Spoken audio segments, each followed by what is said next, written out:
রাসূলুল্লাহ সাল্লাল্লাহু আলাইহি ওয়াসাল্লাম হযরত সালমান ফারসি রাদিয়াল্লাহু তাআলা আনহুকে বলেছিলেন যে তোমার মালিক যখন তোমাকে বেশি খাটাচ্ছে তাহলে তুমি আজাদ কেন হচ্ছ না। তখন হযরত সালমান ফারসি রাদিয়াল্লাহু তাআলা আনহু তার ইহুদি গোলামের কাছে গিয়ে বললেন যে আপনি আমাকে আজাদ করতে কত নেবেন, কত টাকা নেবেন। বুঝে ফেললেন যে চলে যেতে চাচ্ছে, তাই তখন তিনি বললেন যে আমি কোনো টাকা পয়সা নেবো না তোমার কাছ থেকে, তোমার যদি আজাদ করতে হয়, তুমি যদি আজাদ হতে চাও তাহলে তুমি কি করো, আমার এই পাহাড়ি জমিন, তখন এই জমিনটা কিন্তু এত সমতল ছিল না, এটা পাহাড়ি জমিন ছিল, এখানে 300 চারা গাছ যদি তুমি লাগিয়ে দিতে পারো তাহলে তোমাকে মুক্ত করব।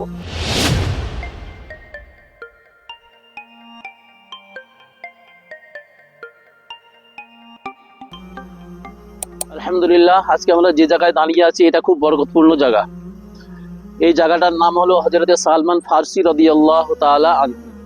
রাসূলুল্লাহ সাল্লাল্লাহু আলাইহি ওয়াসাল্লাম হযরত সালমান ফারসি রাদিয়াল্লাহু তাআলা আনহুকে বলেছিলেন যে তোমার মালিক যখন তোমাকে বেশি খাটাচ্ছে তাহলে তুমি আজাদ কেন হচ্ছ না, তুমি মুক্ত হয়ে যাও। তখন উনি বললেন যে ইয়া রাসূলুল্লাহ, আমার কাছে তো কোনো মাল নেই। তো তখন হযরত সালমান ফারসি রাদিয়াল্লাহু তাআলা আনহু তার ইহুদি গোলামের কাছে গিয়ে বললেন যে আপনি আমাকে আজাদ করতে কত নেবেন, কত টাকা নেবেন। তো তিনি বললেন, তিনি বুঝে ফেললেন যে চলে যেতে চাচ্ছে, তাই তখন তিনি বললেন যে আমি কোনো টাকা পয়সা নেবো না তোমার কাছ থেকে, তোমার যদি আজাদ করতে হয়, তুমি যদি আজাদ হতে চাও তাহলে তুমি কি করো, আমার এই পাহাড়ি জমিন, তখন এই জমিনটা কিন্তু এত সমতল ছিল না, এটা পাহাড়ি জমিন ছিল, এখানে 300 চারা গাছ যদি তুমি লাগিয়ে দিতে পারো তাহলে তোমাকে মুক্ত করব। তিনি এসে যখন হুজুরকে বললেন ইয়া রাসূলুল্লাহ, সে এই বলেছে, তখন আমার রাসূল সাল্লাল্লাহু আলাইহি সাল্লাম নিজে বললেন যে আমি নিজে তোমার সাহায্যের জন্য যাব, আর কে কে যাবে। তখন সাহাবারা না থাকতে পেরে সকলেই একসঙ্গে আসলেন। আসার পরে তারা এই বাগানে এসে যখন রেডি হলেন, হুজুর বললেন যাও তোমার মালিককে বলো এবং তোমার মালিককে বলো চারা গাছ দিতে। তো সে যখন গেল, যাওয়ার পরে সঙ্গে সঙ্গে সে উল্টে গেল এবং বলল যে না, আমি শুধু গাছ লাগালে হবে না, সেই গাছের থেকে যখন খেজুর যখন তুমি পেড়ে আমার বাড়ি দেবে তারপরে তোমাকে মুক্ত করব। তো যাই হোক, এটা ছিল তার একটা বাহানা। শেষ পর্যন্ত রাসূলুল্লাহ সাল্লাল্লাহু আলাইহি সাল্লাম তাকে টেনশন এবং চিন্তা করতে বারণ করলেন। আর যখন এখানে আসলেন সকলে মিলে, তখন আমার রাসূল দোয়া করলেন, আর নিজের হাতে এই বাগানে আমার রাসূল নিজের হাতে চারা গাছ লাগিয়েছিলেন।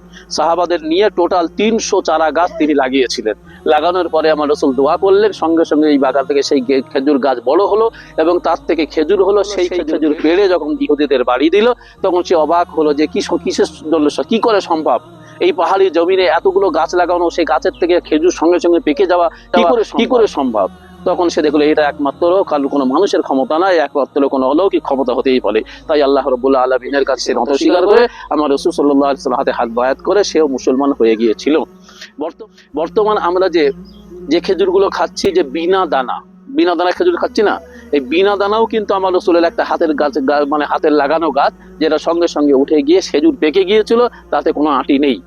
সেটাও ছিল এই বিনা দানা খেজুরের একমাত্র আল্লাহ রাসূল সাল্লাল্লাহু আলাইহি ওয়াসাল্লাম হাতের বরকত। আল্লাহ রাব্বুল আলামিন আমাদের এই জায়গায় আসার তৌফিক নসিব করেছেন, আল্লাহ লাখ লাখ শুকরিয়া। এবং আল্লাহ আমার কাছে দোয়া করি, আল্লাহ যারা এই সমস্ত বরকতপূর্ণ জায়গায় এবং বিশেষ করে মক্কা মদিনা বারবার সফর করা তৌফিক নসিব করুন।